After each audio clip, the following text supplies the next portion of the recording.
میں ہو یاد تیری گوشائے تنہائی۔ الحمدللہ رب العالمین والصلاة والسلام علی سید المرسلین، اما بعد فاعوذ باللہ من الشیطان الرجیم، بسم اللہ الرحمن الرحیم۔ الصلاة والسلام علیک یا رسول اللہ وعلی آلک واصحابک یا حبیب اللہ۔ الصلاة والسلام علیک یا نبی اللہ وعلی آلک واصحابک یا نور اللہ۔ میٹھے میٹھے اسلامی بھائیوں اور مدنی چینل کے ناظرین، آج ہم مدنی چینل کے سلسلے مدنی مکالمے میں حاضر ہیں۔ آج کا ہمارا جو موضوع ہے یہ ایک ایسا موضوع ہے کہ جسے فی زمانہ دیکھا جائے تو اس مسئلے نے لوگوں کو بے حال کر دیا ہے۔ جی ہاں، بے روزگاری، تنگ دستی، یہ ایسا گھمبیر مسئلہ ہمارے معاشرے میں اس وقت درپیش ہے کہ جس کی وجہ سے پریشانیاں ہی پریشانیاں ہیں۔ تو آج مدنی مکالمے میں ہم نے اس موضوع کو شامل کیا ہے کہ تنگ دستی اور اس کے اسباب۔ تو اس سلسلے میں انشاءاللہ ہم آپ کی طرف سے بھیجی گئی میلز اور جو سوالات بذریعہ ٹیلی فون آئے ہیں ان کو شامل کرنے کی کوشش کریں گے، اور قرآن و حدیث کے متعلق اس میں کیا ارشادات ہیں، بزرگان دین علیہ رحمہ اس میں ہماری کیا تربیت فرماتے ہیں، انشاءاللہ ان مدنی پھولوں کو چننے کی کوشش کریں گے۔ صلو علی الحبیب صلی اللہ تعالی علی محمد۔ ابتدا میں ہی عرض کیا گیا کہ اس مدنی مکالمے کے لیے بذریعہ میلز سوالات حاصل کرنے کا سلسلہ رہتا ہی ہے، تو بے شمار میلیں اس سلسلے میں موصول ہوئی ہیں۔ تو چند ایک سوالات ترتیب دیے گئے ہیں۔ تو پہلی بات جو ہمارے ناظرین معلوم کرنا چاہتے ہیں وہ یہ ہیں کہ قرآن و حدیث کی روشنی میں بتایا جائے کہ تنگ دستی کیا ہے، اس کے متعلق قرآن و حدیث میں مطلب کیا ارشاد ہوتا ہے۔ بسم اللہ الرحمن الرحیم۔ سب سے پہلے تو ہمیں اس بات کو پیش نظر رکھنا چاہیے کہ محتاجی خود ہے کیا۔ محتاجی مال میں کمی کا نام نہیں۔ بہت سے لوگ اس طرح کے بھی ہمارے گرد و پیش میں دیکھنے میں نظر آتے ہیں کہ جن کے پاس مال کی بہت زیادہ فراوانی ہے، اس کے باوجود بھی ان کی زبان پر شکوہ، شکایت اور اس طرح کے الفاظ جاری رہتے ہیں۔ اصل مفلسی اور اصل غربت اور تنگ دستی یہ تو ہے اللہ عز و جل اور اس کے پیارے حبیب صلی اللہ تعالی علیہ وسلم کی عطا پر راضی نہ رہنا۔ باقی مال سے برکت کا اٹھ جانا اور اس طرح کے دیگر جو معاملات ہیں، اس کے متعلق قرآن پاک میں ارشاد فرمایا وما اصابکم من مصیبت فبما کسبت ایدیکم ویعفو عن کثیر۔ ارشاد فرمایا کہ تمہیں جو بھی مصیبت پہنچتی ہے یہ تمہارے اپنے ہاتھوں کا کیا درا ہے، یعنی تم جو کچھ کرتے ہو وہی کچھ تمہارے سامنے آ جاتا ہے۔ اور اس میں بھی اللہ تعالیٰ جل جلالہ کی کس قدر رحمتیں ہیں کہ اس کے ساتھ ساتھ یہ ارشاد فرمایا گیا وَيَعْفُو عَنْ كَثِيرٍ، تم جو کچھ کرتے ہو اس میں سے بہت سا تو اللہ تعالیٰ جل جلالہ معاف کر دیتا ہے۔ اور یہ جو چیزیں پہنچتی ہیں وَمَا أَصَابَكُم مِّن مُّصِيبَةٍ فَبِمَا كَسَبَتْ أَيْدِيكُم، اس میں اگر تھوڑی دیر کے لیے ہم یہ دیکھیں کہ اللہ تعالیٰ جل جلالہ رزاق ہے، رزق کے خزانے وہ عطا فرماتا ہے، اور جس طرح ایک حدیث مبارکہ میں نبی پاک صلی اللہ تعالی علیہ وسلم نے فرمایا انما انا قاسم واللہ یعطی، او کما قال علیہ الصلاۃ والسلام، کہ اللہ مجھے عطا کرتا ہے اور میں اللہ عز و جل کی دی ہوئی نعمتوں کو جہانوں میں تقسیم کرتا ہوں۔ اللہ تعالیٰ جل جلالہ عطا کرنے والا، نبی پاک صلی اللہ تعالیٰ علیہ وسلم اللہ کے خزانوں کو تقسیم کرنے والے۔ تو ہم تھوڑی دیر کے لیے یہ سوچیں کہ ہم اللہ عز و جل اور اس کے پیارے حبیب صلی اللہ تعالیٰ علیہ وسلم کی کتنی اطاعت کرتے ہیں، اور اس پر بھی اگر جس طرح دعوت اسلامی کے مدنی ماحول میں ہمیں اپنا محاسبہ کرنے کا ذہن عطا کیا گیا، اور ہمارے مدنی ماحول میں اس کو فکر مدینہ کے نام سے یاد کیا جاتا ہے، تو تھوڑی دیر کے لیے ہم فکر مدینہ کریں اور یہ سوچیں کہ کہیں ایسا تو نہیں کہ جو ہم اللہ اور اس کے رسول عز و جل و صلی اللہ تعالیٰ علیہ وسلم کی نافرمانی کرتے ہیں اور شب و روز نافرمانیوں ہی میں گزر رہے ہیں، تو یہ کہیں اسی کی نحوست نہ ہو۔ اور اس کے ساتھ ساتھ چند آیات مبارکہ میں یہ بات بھی ارشاد فرمائی گئی ہے، لازمی نہیں ہے کہ تنگ دستی یا غربت یا رزق میں کمی وہ صرف اور صرف بے برکتی کا نتیجہ ہو۔ بعض اوقات اس طرح ہوتا ہے کہ اللہ عز و جل کی طرف سے بندہ مومن کے لیے آزمائش ہوتی ہے، اور آزمائش کے مختلف طریقے ہیں۔ ایک بزرگ رحمۃ اللہ علیہ فرماتے ہیں کہ اللہ تعالیٰ جل جلالہ مال دے کر بھی آزماتا ہے، مال لے کر بھی آزماتا ہے۔ مال دے کر جب آزمائش کی جاتی ہے تو اس وقت یہ دیکھا جاتا ہے کہ یہ بندہ مال کے حقوق واجبہ کو ادا کرتا ہے یا نہیں کرتا۔ حقوق واجبہ سے کیا مراد ہوگا، اس کی بھی وضاحت ہو جائے۔ حقوق واجبہ سے مراد اپنے مال کی زکوٰۃ ادا کرے۔ تو مال دیا گیا تاکہ یہ دیکھا جائے کہ یہ مال ملنے کے باوجود بھی اطاعت و فرما برداری کرتا رہتا ہے، مطیع و فرما بردار رہتا ہے، مال کے حقوق ادا کرتا ہے یا نہیں کرتا۔ اور بعض دفعہ مال لے کر آزمایا جاتا ہے، تو اس میں آزمائش یہ ہوتی ہے کہ یہ بندہ صبر کرتا ہے، اس حال میں بھی راضی برضا رہتا ہے، یا زبان پر شکوہ اور شکایت اور اس طرح کے الفاظ لا کر ناشکری میں مبتلا ہو جاتا ہے۔ اور اس کے متعلق قرآن پاک میں ارشاد فرمایا وَلَنَبْلُوَنَّكُمْ بِشَيْءٍ مِّنَ الْخَوْفِ وَالْجُوعِ وَنَقْصٍ مِّنَ الْأَمْوَالِ وَالْأَنفُسِ وَالثَّمَرَاتِ، ہم تمہیں ضرور آزمائیں گے۔ اور آزمائش کے پھر مختلف طریقے اور مختلف آزمائشوں کا ذکر اس آیت کریمہ میں فرما دیا گیا، یعنی خوف مسلط کر کر بھی تمہاری آزمائش ہو جائے گی، بھوک کے ذریعے بھی تمہاری آزمائش ہو سکتی ہے، تمہارے اموال میں تمہاری اولاد میں کمی کر کر بھی تمہیں آزمایا جا سکتا ہے۔ اور اس آزمائش کے متعلق پھر ساتھ یہ ارشاد فرما دیا وبشر الصابرین، یعنی یہ جو ان آزمائشوں پر پورا اتریں گے اور صبر سے کام لیں گے، آزمائش کی گھڑی میں بھی شکوہ شکایت کے الفاظ زبان پر لانے کی بجائے اللہ عز و جل جس حال میں رکھے، کیونکہ رضائے مولا از ہمہ تر اولاست، اللہ عز و جل کی رضا سب چیزوں سے بڑھ کر ہے۔ قرآن پاک میں جنت کی نعمتوں کا ذکر کیا کہ جنت میں یہ نعمتیں تمہیں عطا کی جائیں گی، باغات ہیں، محلات ہیں، اس کے علاوہ حور و قصور ہیں، اور بھی ومساکن طیبۃ، پاکیزہ مکانات ہیں۔ یہ سب نعمتوں کا ذکر کرنے کے بعد قرآن کہتا ہے وَرِضْوَانٌ مِّنَ اللَّهِ اکبر، یہ ساری نعمتیں ایک طرف ہیں، اللہ کی رضا ان سب سے بڑھ کر ہے۔ اور ایک سورہ مبارکہ میں ارشاد فرمایا احسب الناس ان یترکوا ان یقولوا آمنا وهم لا یفتنون، کیا یہ لوگ اس گمان میں ہیں کہ صرف زبان سے اتنا کہہ دیں ہم ایمان لے آئے اور صرف اتنی بات پر ان کو چھوڑ دیا جائے گا، ان کی کوئی آزمائش نہیں ہوگی؟ یہ کہنے کے بعد اللہ تعالیٰ جل جلالہ نے ارشاد فرمایا وَلَقَدْ فَتَنَّ الَّذِينَ مِن قَبْلِهِمْ، ان سے پہلے بھی کتنے لوگ اس طرح کا آئے کہ ہم نے ان کی آزمائش کی ہے۔ مفسرین نے پھر اس کے تحت ذکر کیا کہ آزمائش اللہ تعالیٰ کے نیک بندوں کی کس کس انداز میں آئی۔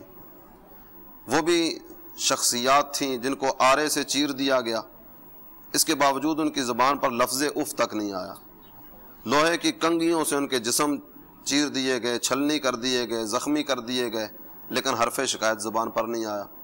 حضرت ابراہیم علیہ السلام اور حضرت اسماعیل علیہ السلام کا واقعہ زبان زد عام ہے، ہر ایک اس بات کو جانتا ہے۔ نہیں ایک باپ کو یہ حکم دیا جا رہا ہے کہ اپنے بیٹے کے گلے پر چھری چلا دو۔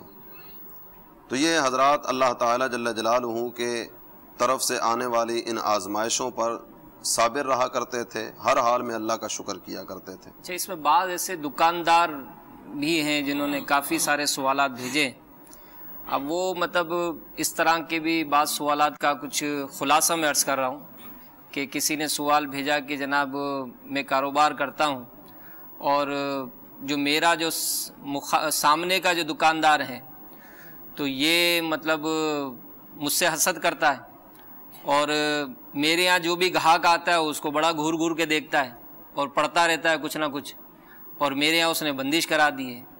تو اس طبقے کے حوالے سے بھی کچھ ارشاد فرمائے کہ اس معاملے میں کیا ان کا ذہن ہونا چاہیے، اس کی کیا رہنمائی آپ فرمائیں گے؟ حسد کے متعلق حدیث مبارکہ کے اندر جو مفہوم ملتا ہے وہ یہ کہ حسد جو نیکیوں کو کھا جاتا ہے۔ بازار میں تاجر حضرات جو ہوتے ہیں ہمارے، تو ان کی ایک نظر ہوتی ہے کہ برابر والے دکاندار پر، اس کے کاروبار پر، اس کے آئٹم پر نظر رکھتے ہیں۔ آج ہمارا معاشرہ اس میں بہت زیادہ مبتلا ہو گیا ہے، یہاں تک کہ سگا بھائی بھی ہو تو وہ اپنے بھائی کے بڑھتے ہوئے کاروبار کو دیکھنے کے لیے تیار نہیں ہے۔ اس کے برعکس ہمارے اسلاف کا انداز بہت پیارا ہوا کرتا تھا، جیسا کہ امیل سنت شیخ طریقت و شریعت بانی دعوت اسلامی اپنے رسالے برے خاتمے کے اسباب میں ایک بہت پیاری حکایت نقل فرماتے ہیں۔ حضرت مولانا ضیاء الدین مدنی رحمۃ اللہ تعالی علیہ 77 سال کم و بیش مدینہ منورہ میں آپ نے سکونت اختیار فرمائی، اور آج آپ کا مظاہر فائد الانوار شریف بقی شریف میں آپ فرماتے ہیں کہ ترکوں کے دور حکومت میں حج کے موسم میں ایک حاجی صاحب فقراء میں کپڑے وغیرہ تقسیم کرنے کی نیت سے بازار میں آئے، اور ایک دکاندار کے پاس جب پہنچے تو بہت زیادہ آرڈر لکھوایا۔ اس دکاندار نے کہا، حضور میں آپ کا مطلوبہ آرڈر پورا کر سکتا ہوں، مگر صبح سے میرا کام بہت اچھا ہوا ہے، میری بکری اچھی ہوئی ہے، سامنے والا دکاندار ہے، آج صبح سے اس کا کوئی کام نہیں ہوا، لہذا میں آپ سے گزارش کرتا ہوں کہ میرے بجائے آپ اس سے اپنا مطلوبہ آرڈر پورا کر لیں تاکہ اس مسلمان کا بھی بھلا ہو جائے۔ تو اہل سنت فرماتے ہیں کہ پہلے کے دور میں ایسے مسلمان ہوا کرتے تھے۔ آج بھی اگر ہم مسلمانوں میں خیر خواہی کا جذبہ اپنے اندر بیدار کر لیں اور دعوت اسلامی کے پاکیزہ ماحول سے وابستہ ہو کر مدنی قافلوں میں سفر کریں، علماء کرام کی مجلس میں بیٹھیں، درس فیضان سنت میں شرکت کریں، تو انشاءاللہ تعالی ہمارا مدنی ذہن بنتا چلا جائے گا۔ احترام مسلم رسالے میں سیدی امیل سنت دامت برکاتہ العالیہ ایک بزرگ کا واقعہ نقل فرماتے ہیں۔ ان کی درزی کی دکان تھی، اور ان کی دکان پر ایک غیر مسلم آ کر کھوٹا سکہ دے کر جایا کرتا تھا۔ آپ اسے بخوشی قبول کر لیتے تھے۔ ایک دن آپ موجود نہ تھے، آپ کے کام کرنے والے نے وہ کھوٹا سکہ جو ہے وہ اس کو واپس کر دیا۔ آپ کے آنے کے بعد اس نے بتایا کہ ایک ایسا شخص آیا اور اس نے کھوٹا سکہ دینا چاہا، میں نے اسے واپس کر دیا۔ آپ نے ارشاد فرمایا، مجھے یہ کھوٹا سکہ کئی عرصے سے دے رہا ہے اور میں اسے بخوشی قبول کر لیتا تھا، فقط اس نیت سے کہ یہ کسی دوسرے مسلمان کو دھوکہ نہ دے دے۔ اس طرح یہ جو کہا جاتا ہے کہ کاروبار میں، کیونکہ آج کل تو ظاہر ہے کاروبار کرنا ہے، چیز بیچنی ہے، جس طرح بھی بکے، چاہے وہ جھوٹ بول کے بکے یا قسم کھا کے بیچنی پڑے، تو کیا اس سے بھی کوئی مطلب یہ برکت اٹھنے کا کوئی معاملہ ہو جاتا ہے؟ مسلم شریف کی حدیث مبارکہ میں پیارے آقا مکی مدنی مصطفیٰ صلی اللہ تعالی علیہ وآلہ وسلم کا فرمان ہے، تجارت میں قسم کی کثرت اگرچہ مال بکوا دیتی ہے مگر برکت کو ختم کر دیتی ہے۔ تو اب سچی قسم کھانے سے مال بک جاتا ہے، اور اس کی پرہیز کرنے کا حکم دیا گیا کہ اس کی کثرت سے پرہیز کیا جائے، کہ اس کی قسم، سچی قسم کھانے سے مال تو بک جاتا ہے مگر اس کی برکت ختم ہو جاتی ہے۔ اور اسی طرح جھوٹی قسم، یہ تو انتہائی خطرناک ہے کہ برکت بھی ختم ہوگی اور آخرت میں بھی اس کا بہت زیادہ اس سے پشیمانی کا سامنا ہوگا۔ ابو ذر رضی اللہ تعالیٰ عنہ فرماتے ہیں، مسلم شریف کی حدیث مبارکہ ہے، اللہ عز و جل بروز قیامت 3 شخصوں سے کلام نہیں فرمائے گا، نہ ان پر نظر کرم فرمائے گا، نہ انہیں پاک کرے گا، اور انہیں تکلیف دے عذاب دے گا۔ حضرت ابو ذر رضی اللہ تعالیٰ عنہ نے عرض کی، یا رسول اللہ صلی اللہ تعالیٰ علیہ وآلہ وسلم، وہ لوگ کون ہیں؟ ارشاد فرمایا، کپڑا لٹکانے والا، دے کر احسان جتانے والا، اور جھوٹی قسم کھا کر اپنا مال چلا دینے والا، یعنی بیچ دینے والا۔ تو اس سے پتہ چلا کہ سچی قسم کی کثرت سے ہمیں پرہیز کرنے کا حکم دیا گیا، اور جھوٹی قسم تو مال کی برکت بھی جائے گی، اور آخرت میں اللہ عز و جل ناراض ہوا تو سخت گرفت کا سامنا ہوگا۔ اگر ایک اور روایت کی بھی سعادت میں امام غزالی رحمۃ اللہ تعالیٰ کر فرماتے ہیں، ہمارے آقا صلی اللہ تعالی علیہ وسلم کا فرمان ہے، تجارت میں جب خیانت داخل ہو جاتی ہے تو اس کی برکتیں ختم ہو جاتی ہیں، آج معاشرے میں ایک تعداد ہے کہ جو اس طرح کے معاملات میں مبتلا نظر آتے ہیں کہ اگر بالفرض انہیں کسی نے دھوکے سے مال دے دیا تو وہ اپنے سر سے اتارنے کے لیے کسی دوسرے کو بھی دھوکہ دے دیتے ہیں. امام غزالی رحمۃ اللہ تعالیٰ نے کیمیہ سعادت میں لکھا اگر تمہیں کوئی دھوکہ دے دے تو تمہیں یہ نہیں کرنا چاہیے کہ تم کسی دوسرے کو دھوکہ دو. اگر مسلمانوں کے ساتھ خیر خواہی کا جذبہ ہو، ہمارے اسلاف کے انداز تجارت کو اپنایا جائے. ہمارے اسلاف بازار جاتے اور بازار جا کر بھی اللہ عز و جل اور اس کے رسول صلی اللہ تعالی علیہ وسلم کی ذات سے غفلت نہ برتتے. میٹھے میٹھے اسلامی بھائیوں، دیکھا آپ نے کہ کاروبار کے حوالے سے بھی، یعنی جن اسلامی بھائیوں نے سوالات بھیجے یا جو یہاں موجود ہیں یا جو مدنی چینل کے ناظرین ہیں، وہ بھی غور فرمائیں کہ واقعی اگر ہم اپنے جو کاروباری معاملات ہیں ان میں بھی اس قسم کے معاملات پر غور کر لیں تو بہت ساری بے احتیاطیاں ہم سے ہو جاتی ہیں. اور ظاہر ہے یہ وہ گڑھا ہے جس میں بندہ خود ہی گرتا ہے، اور پھر لاکھوں لاکھ کمانے کے باوجود بھی مطلب وہ برکت کا رونا روتا ہی ہے کہ جناب پورا نہیں ہوتا. کیونکہ آج یوں یہ معاشرے کا ایک مسئلہ ہے کہ اگر کوئی بہترین بنگلے میں رہتا ہو یا جھونپڑی میں رہتا ہو، سب بے برکتی کا رونا رو رہے ہیں. تو جس طرح ابھی ہم نے اس سوال کے جواب میں سیکھنے کی کوشش کی کہ اگر ہم برکت چاہتے ہیں تو وہ احکامات جو شریعت نے ہمیں ارشاد فرمائے ان پر ہم عمل کریں گے تو انشاءاللہ جب عمل کریں گے تو ہمیں اس کی برکتیں حاصل ہوں گی. اس میں بھی ایک اور بات دیکھی جائے گی کہ جس طرح وہ سوال یہ تھا کہ وہ سامنے کی دکان والا وہ بار بار پڑھتا رہتا ہے، تسبیح اس نے ہاتھ میں پکڑی ہوتی ہے اور بار بار میری دکان کی طرف بھی دیکھتا ہے، تو اب اسے کیسے پتہ چلا کہ یہ مجھ پر جادو کر رہا ہے یا میرے بارے میں کوئی عملیات کا سلسلہ کر رہا ہے؟ تو یہ تو اس کی بدگمانی ہوئی. اور ظاہر سی بات ہے جس طرح یہ سوال میں بات یہاں تک آئی تو یہ اپنے اڑوس پڑوس میں دائیں بائیں دوست احباب سب کو یہ بات بتاتا بھی ہوگا. ہاں ظاہر ہے جس کو اس طرح کا معاملہ آتا ہے تو وہ کسی سے چوکتا نہیں ہے، وہ اپنا دکھڑا رونا روتا ہی رہتا ہے کہ یہ میرے ساتھ یوں کرتا ہے، یہ جلتا ہے. اور بعض اوقات تو بعض ایسے واقعات ہوتے ہی ہیں کہ ساتھ اٹھنے بیٹھنے والے کاروباری معاملات میں اتنے مطلب آپس میں ٹینشن ہو جاتا ہے کہ جھگڑا کر ڈالتے ہیں ایک دوسرے پر، مطلب وہ چیزیں پھینکنا کرنا بہت ہاتھا پائی تک نوبت آ جاتی ہے. تو اس میں جو بدگمانی کی تو قرآن پاک نے اس کے متعلق فرمایا ان بعد الظن اثم، کئی گمان جو ہیں وہ گناہ بھی ہو جاتے ہیں. تو یہ بغیر دلیل شرعی کے اس طرح کی بات کر دینا یہ یقیناً انہی گمانوں میں سے ہے. اور اس کے بعد جو دائیں بائیں آگے پیچھے یہ بیٹھ کر باتیں کرے گا تو یا تو یہ غیبت ہو جائے گی، بہتان، تہمت اور اس طرح کے کئی گناہوں کا دروازہ کھلے گا. تو اتنے زیادہ گناہ کرنے کے باوجود بھی بندہ یہ تمنا کرے اور یہی حسرت اس کے دل میں رہے کہ میرے کاروبار میں برکت کیوں نہیں ہو رہی، تنگ دستی ہو گئی ہے، مفلسی ہو گئی ہے. تو ان اسباب پر اسے غور کرنا چاہیے.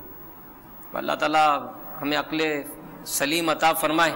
میٹھے میٹھے اسلام بھائیو، مدنی چینل کے ناظرین، الحمدللہ اس بار مدنی مکالمے کے حوالے سے چند سوالات ریکارڈ بھی کیے گئے ہیں. تو آئیے آپ ہی کے کیے ہوئے سوالات میں سے ایک سوال سنتے ہیں.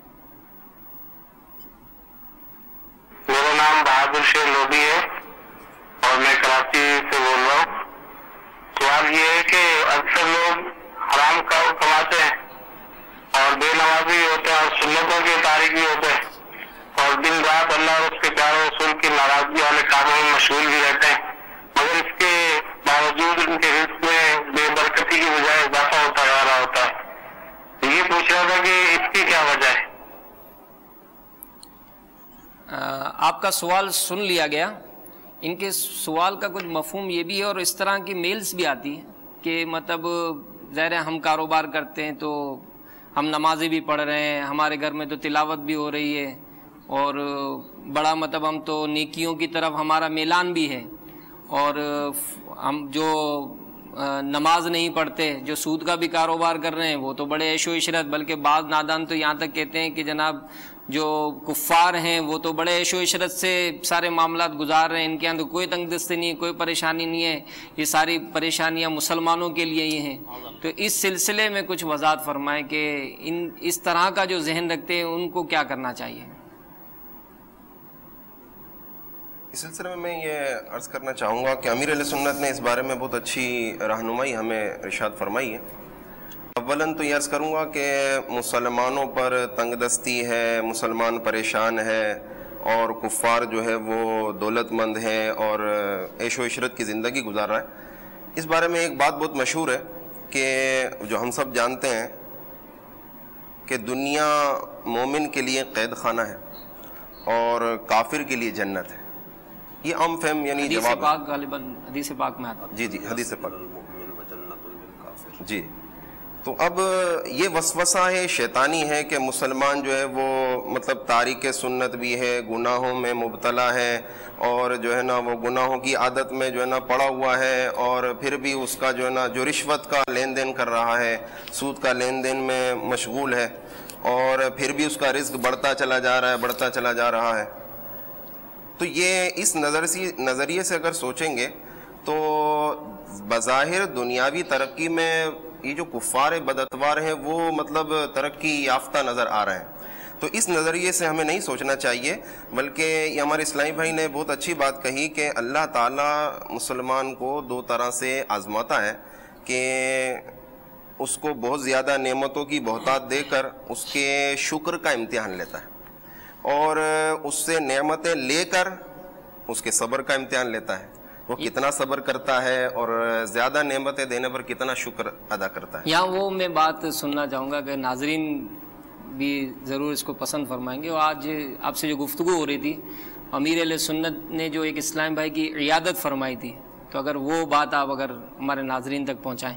ہمارے اسلاف رحمہم اللہ، ان کی ایک بڑی پیاری سوچ اور بڑا پیارا انداز ان کا یہ ہے کہ وہ کوئی بھی بات آئے تو اس کو مثبت انداز میں لیتے ہیں۔ سبحان۔ امیر اہل سنت نے فیضان سنت میں اپنا ہی ایک واقعہ ذکر فرمایا۔ محمد وسیم عطاری، یہ یہیں باب المدینہ کراچی ہی کے رہنے والے تھے۔ امیر اہل سنت کی بارگاہ میں حاضری کی سعادت سے فیض یاب ہوتے رہتے۔ ہاتھ میں کینسر ہو گیا تو اس موذی مرض کی وجہ سے ان کا ہاتھ کاٹ دیا گیا۔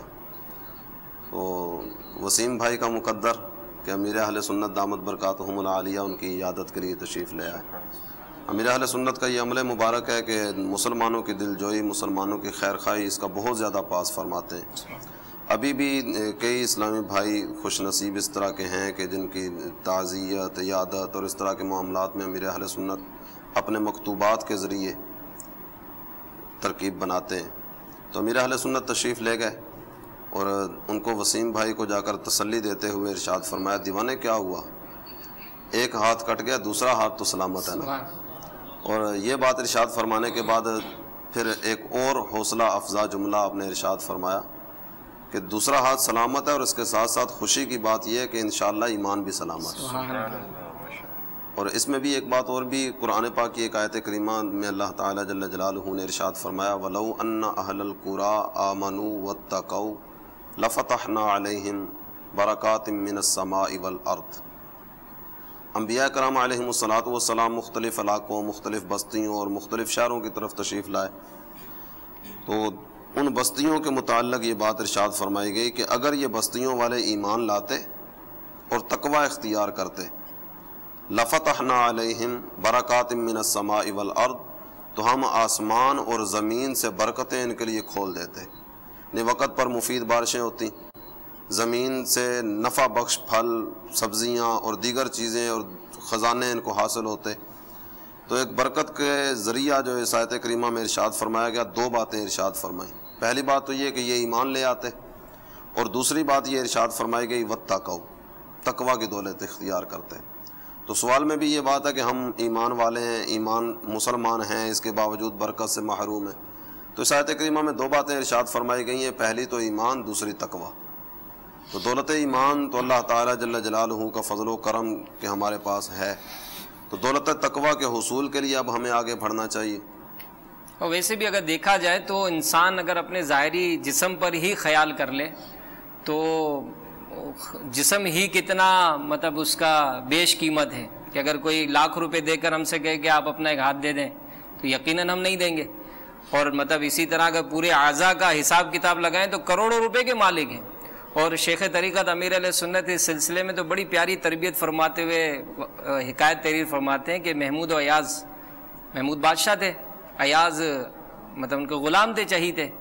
تو ایک مرتبہ کھیرا جو ہے وہ کسی نے پیش کیا، تو محمود بادشاہ نے اس کی کاش کاٹی اور اپنے لاڈلے غلام ایاز کو پیش کی. اس نے کھا لی، دوسری کاٹی پھر دی تو پھر اس نے کھا لی. آخر کاٹتے گئے، اس کو دیتے گئے، وہ کھاتے رہے. آخری جو کاش تھی وہ محمود بادشاہ نے خود کھائی. تو جیسے ہی منہ میں ڈالی تو وہ بہت سخت کڑوی تھی. تو وہ اتنی سخت کڑوی تھی کہ محمود بادشاہ نے فوراً اگل دی اور کہا کہ ایاز اتنی کڑوی جو کھیرا مطلب وہ کاش ہے اور آپ مطلب یوں مزے مزے سے ککڑی کھا رہے ہیں. تو ایاز نے بڑی پیاری بات کہی، کہا حضور ہمیشہ ان ہاتھوں سے میٹھا میٹھا ہی کھایا ہے، ہمیشہ ان ہاتھوں سے میٹھا میٹھا ہی کھایا ہے. آج اگر ان ہاتھوں سے کچھ کڑوا مل گیا تو میں کیسے شکوا کروں. تو کسی نے کہا ہے نا کہ زباں پہ شکوائے رنجو علم لایا نہیں کرتے، زباں پر شکوائے رنجو علم لایا نہیں کرتے، نبی کے نام لیوا غم سے گھبرایا نہیں کرتے. تو ہم اگر آزمائش آئی ہے، تنگ دستی آئی ہے، اس پر صبر کریں گے تو انشاءاللہ اس کا اجر بھی پائیں گے. اور علماء نے تو یہاں تک فرمایا کہ صابرین جو ہیں وہ بلا حساب و کتاب جنت میں داخل کیے جائیں گے. تو اللہ تعالیٰ ہماری مشکلات بہرحال آسان فرمائے، اس لیے کہ ہے بہت نازک معاملہ. اللہ تعالیٰ ہمیں آزمائش میں مبتلا نہ فرمائے، جو ہمارے مسائل ہیں پیارے محبوب کے صدقے وہ حل فرما دے. تو اس میں کچھ مزید ہمیں رہنمائی فرمائے کہ شیخ طریقت امیر اہل سنت اس سلسلے میں جو اسباب ہوتے ہیں تنگ دستی کے، اس سلسلے میں ہماری مطلب کیا رہنمائی فرماتے ہیں کہ کیا اسباب ہوتے ہیں کہ جن کے سبب یہ تنگ دستی ہمارے اندر داخل ہو جاتی ہے. امیر اہل سنت دامت برکاتہم العالیہ نے فیضان سنت کے باب آداب طعام میں امام برہان الدین زرنوجی رحمۃ اللہ تعالی علیہ کی کتاب تعلیم المتعلم طریق التعلم کے حوالے سے اور سنی بہشتی زہور کے حوالے سے تقریباً 44 اسباب تحریر فرمایا. ان اسباب پر اگر ہم نظر کریں اور ان کو پڑھیں تو ایسا لگتا ہے کہ تنگ دستی جو ہمارے گھر میں آئی ہے وہ ہمارے اپنے ہی ہاتھوں کے ہیں کرتوت. جو کچھ بھی ہیں وہ اپنے ہی ہاتھوں کے ہیں کرتوت. شکوہ ہے زمانے کا نہ قسمت کا گلہ ہے. تو اگر ان اسباب پر نظر کریں اور ان کے حل کی طرف ہم آئیں تو انشاءاللہ ہمارے گھر سے جو ہے وہ تنگ دستی دور ہو سکتی ہے. مثال کے طور پر بغیر ہاتھ دھوئے کھانا کھانا یہ تنگ دستی کا سبب ہے.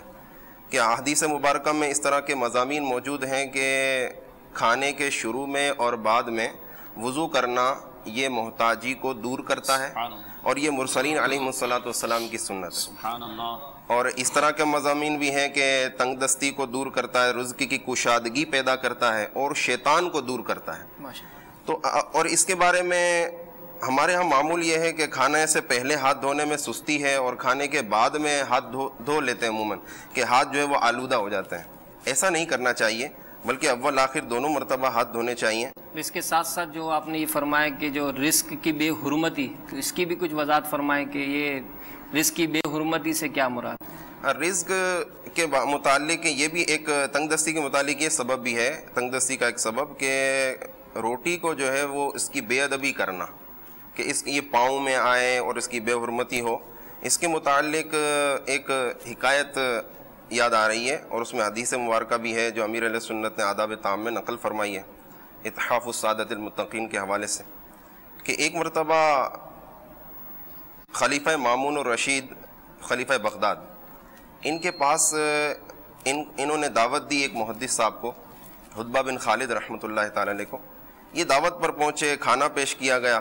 کھانے کے بعد انہوں نے دسترخوان سے جو ہے وہ ذرات اور دانے اٹھا کر کھانا شروع کر دیے.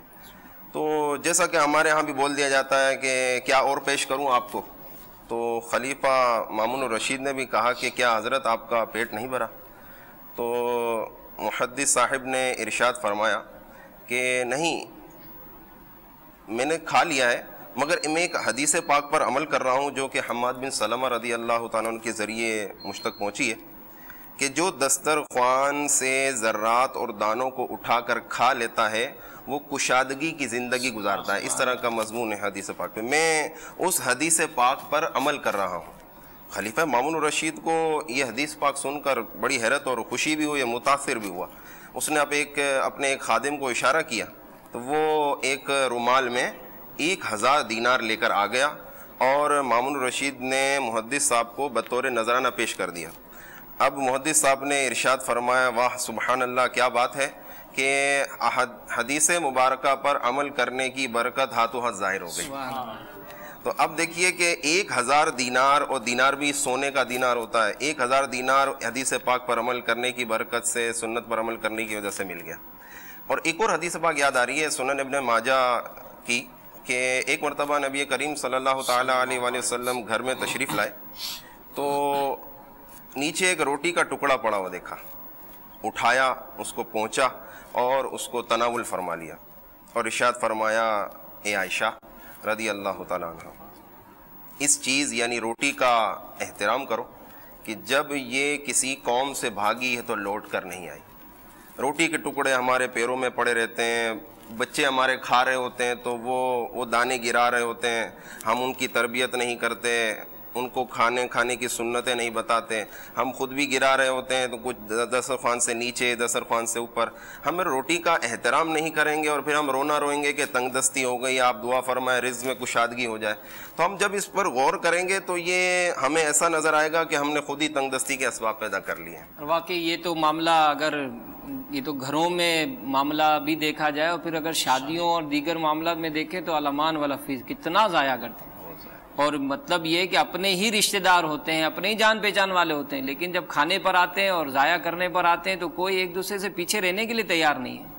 تو بہرحال اس میں آزمائش تو ہے ہی، اور جیسا کہ ہم نے میٹھے میٹھے اسلامی بھائیوں، مدنی چینل کے ناظرین، ہم نے سنا کہ یہ جو رزق کی بے حرمتی ہے یہ تنگ دستی کا ایک بہت بڑا سبب ہے، اور اگر ہم واقعی چاہتے ہیں تو شیخ طریقت امیر اہل سنت میں بڑی زبردست تربیت فرماتے ہیں کہ جو ہمارے یہاں دانے وغیرہ ایسے گر بھی جاتے ہیں تو آپ اس کو اٹھا کر کسی ایسی پلیٹ میں یا کوئی ایسی جگہ جمع کر لیں، چڑیوں کو اور پرندوں کے لیے آپ رکھ دیں، انشاءاللہ وہ کھا لیں گے۔ تو اس طرح سے جب ہم اپنے یہاں پر رزق کا اہتمام کریں گے اور اس کا سلسلہ بنائیں گے تو یقیناً اس کی ہمیں برکتیں حاصل ہوں گی۔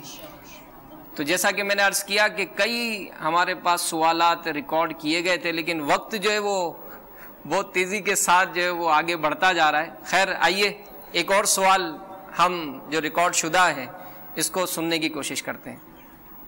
تنگ آ کر کچھ ایسے کلمات کفریہ اپنی زبان سے نکال لیتے ہیں کہ ان پہ کفر کا فتویٰ صادر ہو جاتا ہے، تو ایسے اسلامی بھائیوں کے لیے کچھ رہنمائی فرمائیں کہ ان حالات میں انہیں کیا کرنا چاہیے، کیا ان حالات میں اگر صبر کریں اور صبر کا دامن تھامنے کی وجہ کر اس کے کچھ فضائل وغیرہ ہیں تو اس کی بھی ترغیب دلا دیں تاکہ ایسے حالات میں اسلامی بھائی گناہوں سے محفوظ رہیں۔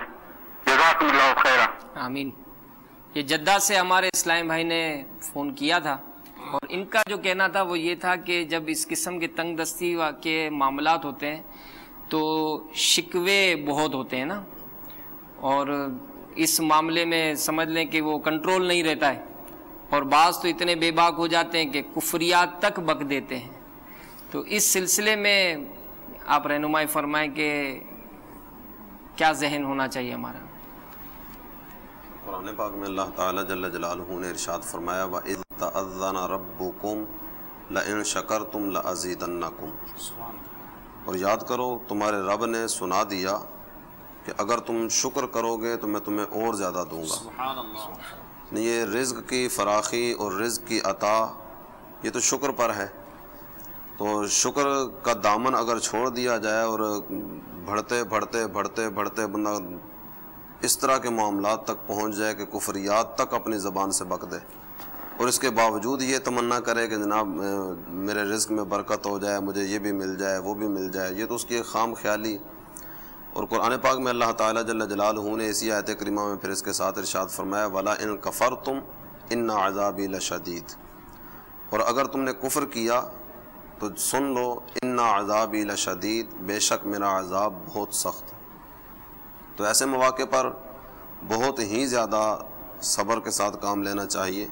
تو اللہ تعالیٰ آزمائش سے محفوظ فرمائے، اور یہ ذہن بنا لیں تمام اسلامی بھائی اور مدنی چینل کے ناظرین، یہ ذہن بنا لیں کہ شکوے شکایت یہ زبان پر آنے نہیں چاہیے، کیونکہ جب آتے ہیں تو پھر زبان جو ہے وہ مطلب کنٹرول میں رہتی نہیں ہے، اور شیطان نہ بولنے والے کلمات کہلواتا ہے زبان سے، اور ظاہر ہے پھر اگر وہ کفریات ہوں تو ظاہر ہے پھر تجدید ایمان، اگر شادی شدہ ہے تو تجدید نکاح، تجدید بیعت، ان سب کا سلسلہ اسے کرنا پڑے گا۔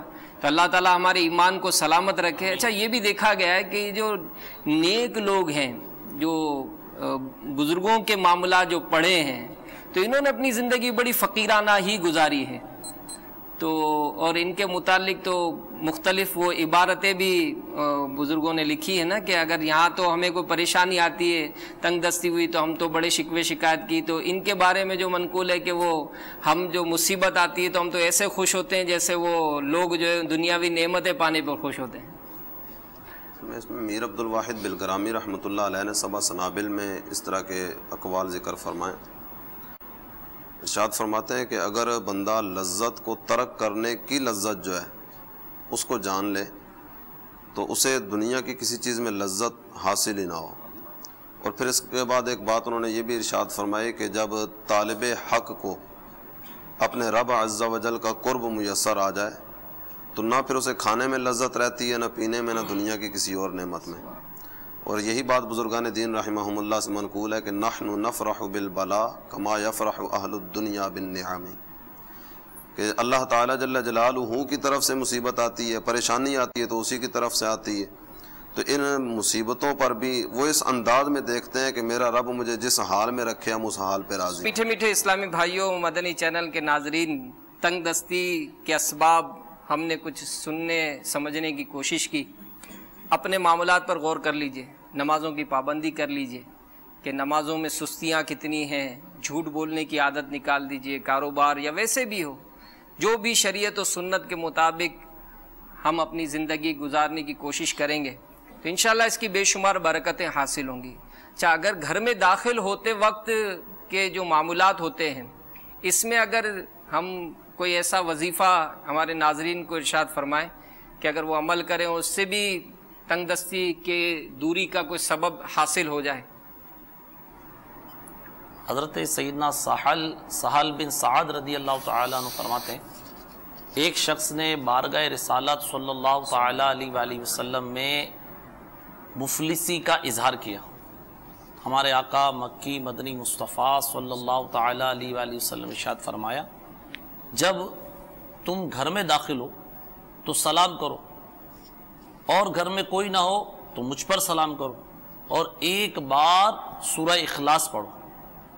انہوں نے اس کا معمول بنا لیا، اللہ عز و جل نے چند ہی دنوں میں انہیں غنی کر دیا، سبحان اللہ، یہاں تک کہ انہوں نے اپنے پڑوسیوں کی بھی مدد فرمائی۔ نیت کر لیں میٹھے میٹھے اسلامی بھائیوں، مدنی چینل کے ناظرین کے گھر میں جب داخل ہوں گے تو گھر والوں کو سلام کریں گے، السلام علیکم، اور ساتھ ہی الصلاۃ والسلام علیک یا رسول اللہ، ایک مرتبہ سورہ اخلاص قل هو اللہ احد شریف پڑھ لیں۔ اور جیسا کہ ہم نے ابھی سنا کہ اگر گھر میں کوئی بھی نہ ہو تو کہیں گے السلام علیک ایھا النبی، کہ اے نبی صلی اللہ علیہ وسلم آپ پر سلام ہو۔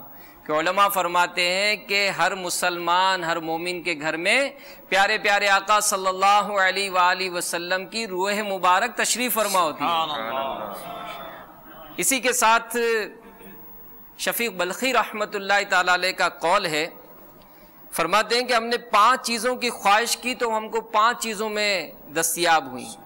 ان میں ایک یہ بھی ہے کہ جب ہم نے روزی میں برکت طلب کی تو وہ ہم کو نماز چاشت پڑھنے میں میسر آئی۔ تو نماز چاشت کے متعلق کچھ اگر ہمارے ناظرین کو فرمائیے۔ مدنی نام بھی الحمدللہ امیر اہل سنت نے مدنی انعامات میں عطا فرمایا کہ ہر اسلامی بھائی اور اسلامی بہنیں بھی نماز چاشت کی پابندی کریں۔ تو نماز چاشت کی کتنی رکعتیں ہوتی ہیں، کب وقت یہ شروع ہوتا ہے؟ نوافل الحمدللہ عز و جل اللہ تعالی جل جلالہ کا قرب پانے کا ذریعہ اور رزق میں برکت کا ایک بہترین عمل اور وظیفہ ہے۔ امیر اہل سنت نے تہجد، اشراق، چاشت، اوابین، صلاۃ التوبہ اور دیگر نوافل ادا کرنے کا مدنی انعام میں بھی ذکر فرمایا۔ تو طلوع شمس سے 20 منٹ کے بعد، جس وقت سورج بلند ہو جائے تو اسی وقت اشراق کی نماز بھی ادا کی جاتی ہے، اور اشراق کی نماز پڑھنے کے بعد چاشت کے 2 نفل بھی ادا کر لیے جائیں۔ تو کم از کم اگر 2 نفل بھی ادا کر لیے جائیں، اشراق کے 2، چاشت کے 2، تو انشاءاللہ اشراق کے مدنی انعام پر بھی عمل ہو جائے گا، چاشت والے مدنی انعام پر بھی عمل ہو جائے گا۔ اسلامی بھائی اور اسلامی بہنیں نیت کر لیں کہ انشاءاللہ اب ہم نماز اشراق اور نماز چاشت بھی ادا کیا کریں گے، اور اسی کے ساتھ جو اسلامی بھائی فجر کے لیے مسجد میں جاتے ہیں تو ان کے لیے بھی روزی میں برکت کا یہ نسخہ ہے کہ وہ فجر کی سنتیں اپنے گھر میں ادا کر لیں۔ تو گھر میں نماز فجر کی سنتیں ادا کریں، اور فرض جو ہے وہ مسجد میں ادا کریں۔ سورہ واقعہ بھی پڑھی جاتی ہے، تو سورہ واقعہ کے حوالے سے کیا ارشاد فرماتے ہیں؟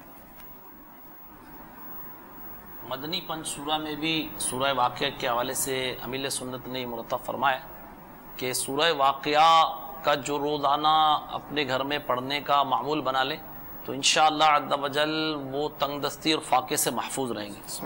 تو اس سے پتہ چلتا ہے کہ سورہ واقعہ انشاءاللہ عز و جل جو پڑھتا رہے گا اللہ کی رحمت سے تنگ دستی اور فاقوں سے محفوظ رہے گا۔ سبحان اللہ۔ اور میٹھے میٹھے اسلامی بھائیوں، نیکی کی بات، نیکی کی دعوت کو عام کرنے کے لیے اپنا وقت ضرور صرف کیا کریں۔ الحمدللہ دعوت اسلامی کے مدنی قافلوں میں سفر کے ذریعے بھی بے شمار ایسے واقعات ہوئے ہیں کہ اسلامی بھائیوں کے مسائل جو ہیں وہ حل ہو گئے، اور اس ضمن میں تو ایک اسلامی بھائی نے اپنا بڑا ایمان افروز واقعہ تحریراً بھیجا ہے۔ وہ فرماتے ہیں کہ وہ مزدوری کیا کرتے تھے، دعوت اسلامی کے 3 دن کے سنتوں کی تربیت کے مدنی قافلے میں انہوں نے سفر کیا، تو اب ظاہر ہے وہ مزدور تھے، روزانہ کماتے تھے، روزانہ کھاتے تھے، تو جذبہ تھا۔ تو وہ سفر کر کے جب واپس ہوئے تو وہ جس جگہ کام کیا کرتے تھے تو سیٹھ صاحب نے ان کو بتایا کہ تمہارے جانے کے بعد ہم نے گودام کی صفائی کی، تو جو گندم نکلی اسے بیچ کر رقم مزدوروں میں تقسیم کی گئی، 500 روپے تمہارا حصہ بنا، یہ تم وصول کر لو۔ وہ مزدور جو تھے وہ حیرت زدہ رہ گئے کہ چھٹی نہ کرنے کی صورت میں صرف 300 روپے کماتا، میں نے چھٹی کی، الحمدللہ سنتیں سیکھی بھی، اور اللہ کی رحمت سے مجھے 300 کی بجائے 500 روپے حاصل ہو گئے۔ تو بہرحال یہ بھی گھاٹے کا سودا نہیں ہے، نیکی کے کاموں میں بڑھ چڑھ کر حصہ لینا چاہیے۔ اسی کے ساتھ درود پاک کی کثرت، یہ بھی ہماری تنگ دستی کے معاملات کو دور کرے گی، اور ایسے بے شمار واقعات ہیں کہ درود پاک کی کثرت کرنے والا جو ہے وہ اس کے اس طرح کے جو معاملات تھے وہ حل ہو گئے۔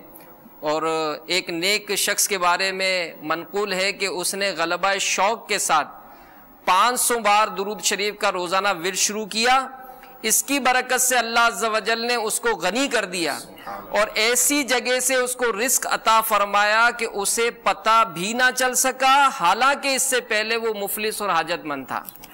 تو بہرحال میٹھے میٹھے اسلامی بھائیوں اور مدنی چینل کے ناظرین، اپنے معاملات میں نیکی کے کاموں کو شامل کیجیے۔ نماز تہجد پڑھنے سے بھی تنگ دستی دور ہوتی ہے، اور استغفار، گناہوں پر استغفار کرتے رہیں، اور گھر میں آیت الکرسی و سورۃ الاخلاص یہ بھی پڑھنے کا معمول بنائیں۔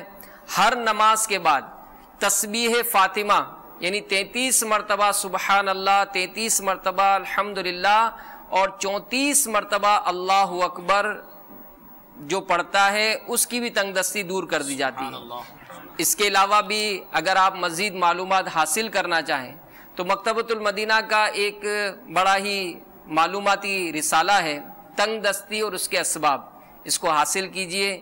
اس میں تنگ دستی کے اسباب اور اس کے متعلق مختلف وظائف بھی لکھے گئے ہیں۔ آپ کو اگر اس معاملے میں کوئی ایسی معلومات چاہیے کہ جس میں تعویذات کے حوالے سے کچھ مدد حاصل کرنا چاہتے ہیں تو آپ تعویذات عطاریہ کے بستوں سے رابطہ کیجئے۔ انشاءاللہ اس روحانی سلسلے میں بھی آپ کی دعوت اسلامی مدد کر سکتی ہے۔ اگر آپ کے شہر میں آپ کی رسائی نہیں ہے تو آپ دعوت اسلامی کی ویب سائٹ www.dawat-islami.net پر بھی اپنا مسئلہ بیان کر کے تعویذات عطاریہ گھر بیٹھے حاصل کر سکتے ہیں۔ میٹھے میٹھے اسلامی بھائیوں، تبلیغ قرآن و سنت کی عالمگیر غیر سیاسی تحریک یہ الحمدللہ زندگی کے ہر شعبے میں ہماری رہنمائی کرتی ہے اور ہمیں زندگی کس طرح گزارنی ہے اس کا طریقہ کار سکھاتی ہے۔